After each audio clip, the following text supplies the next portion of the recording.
যদি সিংহ বলে আমি তোকে খেয়ে ফেলবো, তখন বাঘ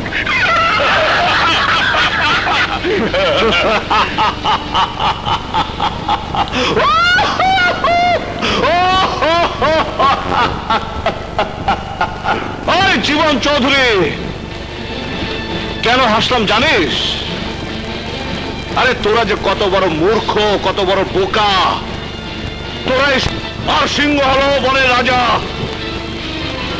বনের রাজা জানে তার প্রজাদের কিভাবে সাহায্য করতে হয়, আর আমি হলাম সন্ত্রাসীদের রাজা। কিভাবে তোদের মতো সন্ত্রাসীদেরকে সাহায্য করতে হয় তা আমি জানি। এই কানা, তুই আমাদের কি সাহায্য করবি? আমি তোদেরকে মারবো না, তোদেরকে মরা করে নিয়ে যাব আমার আদালতে, জনতার আদালতে। ওই আদালতে বিচার করবেন পৃথিবীতে যারা মানুষের বিচার করেন, তাদের একজন সুনামধন্য বিচারক আমার পিতা। তোর বাবা বেঁচে আছে? জি জি জি, বেঁচে আছেন বলেই তো তোদেরকে মৃত্যুদণ্ড দিবেন উনি। সে সুযোগ তুই আরে থাক থাক, তোর ওখানে থাক, আমি আসছি।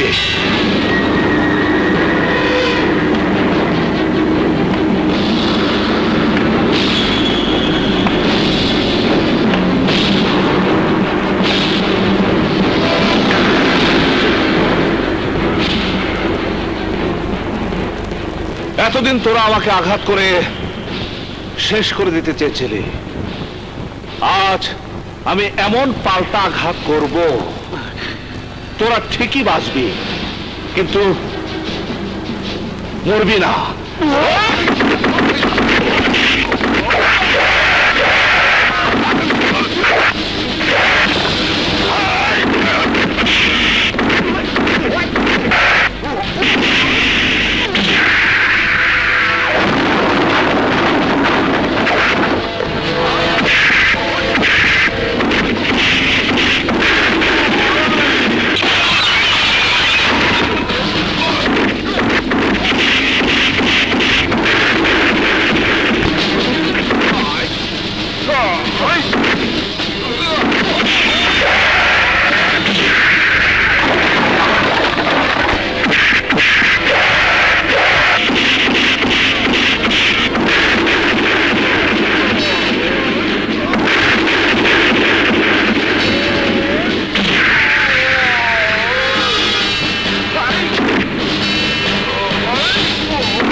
বাবা, আমি তোকে বলেছিলাম না আমি প্রমাণ করব যে আলমকে আমি হত্যা করিনি।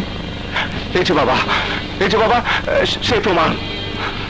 যারা আলমকে হত্যা করেছে তারাই আজ তোমার কাছে সাক্ষী দিবে। বল বল বল জীবন চৌধুরী, কে আলমকে হত্যা করে আমাকে ফাঁসিয়েছে? বল। চুপ করে আছিস কেন? বল, উত্তর দে জীবন চৌধুরী। জেল থেকে ছাড়া পেয়ে আজাদ আমার সব ব্যবসা বন্ধ করে দিচ্ছিল, আমাকে রাতারাতি পথের ভিখিরি বানিয়ে দিচ্ছিল। তাই তাই ট্যাক্সি ক্যাব কোম্পানির মালিক সাদেক সিদ্দিকী আর তুই মিলে আমাকে আলম হত্যার দায়ে ফাঁসিয়েছিস। মরণ আঘাত হেরেছিস আমার উপর, বাধ্য হয়ে তোদের উপর আমার পাল্টা আঘাত করতে হয়েছে। সিধে সাদে একজন কলেজ লেকচারার থেকে রাতারাতি হয়ে যেতে হয়েছে মাস্তান। আমার বাবা মার কাছ থেকে দূরে সরে রেখেছিস আমাকে, ভুল বোঝাবুঝি সৃষ্টি করেছিস আমার মা আর বাবার মাঝে, নির্দয়ভাবে তাকে খুন করেছিস, হত্যা করতে চেয়েছিলি আমার বাবাকে, কিন্তু আমি তাকে বাঁচাতে সক্ষম হয়েছি। আমার বোন লোবনাকে গলায় দড়ি দিতে বাধ্য করেছিস তুই, আর তোদের ফাঁদে পড়ে জীবন দিতে হয়েছে আলমের মতো এক প্রতিবাদী যুবককে, সিমির মতো এক নিষ্পাপ মেয়েকে। তোদের কত অপরাধের কথা বলবো বল বল? যারা প্রতিদিন আর্মস আর ড্রাগস চোরাচালান করে দেশকে ধ্বংস করছে, যারা প্রতিদিন রাজনীতির নামে একের পর এক অন্যায় করে যাচ্ছে, তাদের কি শাস্তি হওয়া উচিত আপনারা নির্ভয় বলুন। আজ ওদেরকে হাজির করেছি আপনাদের আদালতে, আপনারা রায় দিন কি করা উচিত এই জীবন চৌধুরীর আর এই ওসি বাসারের। বলুন, আপনারা নির্ভয় বলুন। ফাঁসি চাই, ফাঁসি চাই, ফাঁসি চাই, ফাঁসি চাই, ফাঁসি চাই, ফাঁসি চাই, ফাঁসি চাই, ফাঁসি চাই, ফাঁসি চাই, ফাঁসি চাই। ইওর অনার, সারা জীবন আইনের জয়গান গেয়ে আজ আপনাকে সব হারাতে হয়েছে। আইনের হাত করা দিয়ে আমার চিন্তা চেতনাকে বেঁধে রেখে ন্যায় বিচার করার জন্য বারবার নিজের উপর অমানসিক অত্যাচার করতে হয়েছে, কিন্তু আজ আপনার হাত কোনো আইনের অদৃশ্য বাঁধনে বাধা নেই। আজ আপনি ন্যায় বিচার করুন, সত্যিকারের ন্যায় বিচার করুন। আজ আপনি বলুন আমি সঠিক না আপনি সঠিক। আজ আপনি সবার সামনে, সাধারণ মানুষের সামনে রায় দিন। বলুন ওই জীবন চৌধুরী আর ওসি বাসারের কি শাস্তি হওয়া উচিত? কি শাস্তি তাদের দিলে দেশের অন্যান্য অপরাধীর কাছে তা দৃষ্টান্ত হয়ে থাকবে? আজ ওদের কি শাস্তি দিলে দেশে আর কোন ক্রিমিনালের জন্ম হবে না, জন্ম হবে না বাসারের মতো জাতীয় বেঈমানের? বলুন ম্যাজিস্ট্রেট সাহেব, কি শাস্তি দেওয়া উচিত? বলুন ম্যাজিস্ট্রেট সাহেব, কি শাস্তি দেওয়া উচিত? মৃত্যুদণ্ড।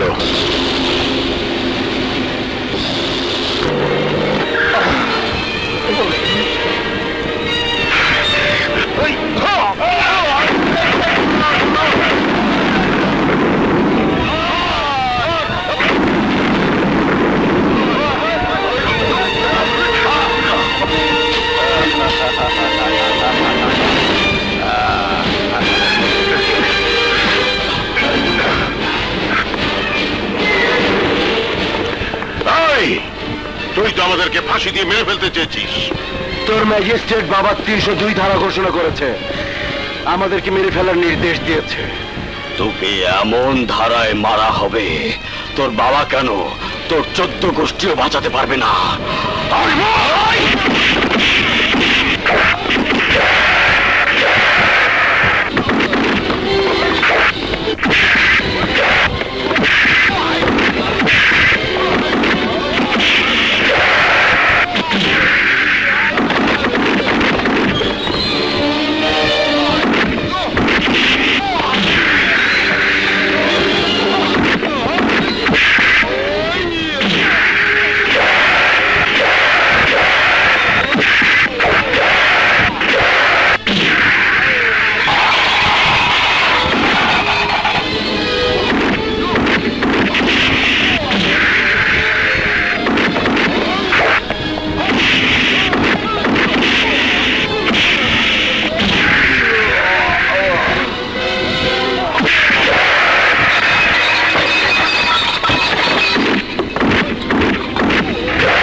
ভাই, আজাদ ভাই, জিন্দাবাদ জিন্দাবাদ আজাদ ভাই, আজাদ ভাই, জিন্দাবাদ জিন্দাবাদ আজাদ ভাই, আজাদ ভাই, জিন্দাবাদ জিন্দাবাদ আজাদ ভাই, আজাদ ভাই। জিন্দাবাদ জিন্দাবাদ বাবা, এখন আমার আর কোনো দুঃখ নেই। তুমি যে সাজা দিবে সেই সাজা মাথা পেতে নেব। তোকে কোনো সাজা পেতে হবে না। আমি বিচারক হয়ে তোর মা আর বোনের হত্যার বিচার করতে পারিনি, অথচ তুই ওদের ফাঁসি দিয়ে আঘাতের জবাবে পাল্টা আঘাত করে দৃষ্টান্ত স্থাপন করেছিস। তোর মতো সন্তানের জন্য বাংলাদেশের একজন বাবা হিসেবে আমি নিজেকে গর্ববোধ করছি। তুই আমার গর্ব, তুই দেশের গর্ব। বাবা,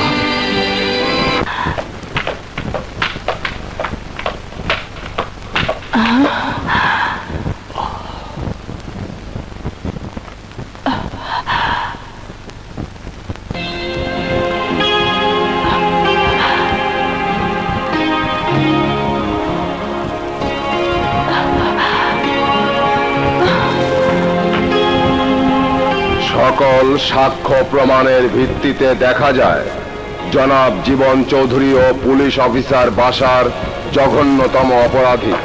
জনাব আজাদ রহমান একজন সচেতন দেশপ্রেমিক নাগরিক। দেশের জন্য, সমাজের জন্য, মানুষের জন্য আইন হাতে তুলে নিয়ে তিনি জীবন চৌধুরী ও বাসারকে হত্যা করেছেন। নিঃসন্দেহে এটা আইনের চোখে অপরাধ, কিন্তু যেহেতু বিশেষভাবে বিবেচনা করে তার সাজা মওকুফ করে সর্বনিম্ন 2 বছর সাজা প্রদান করা হইল।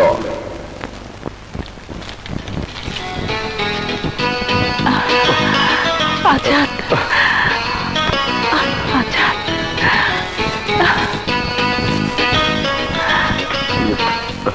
ঠিক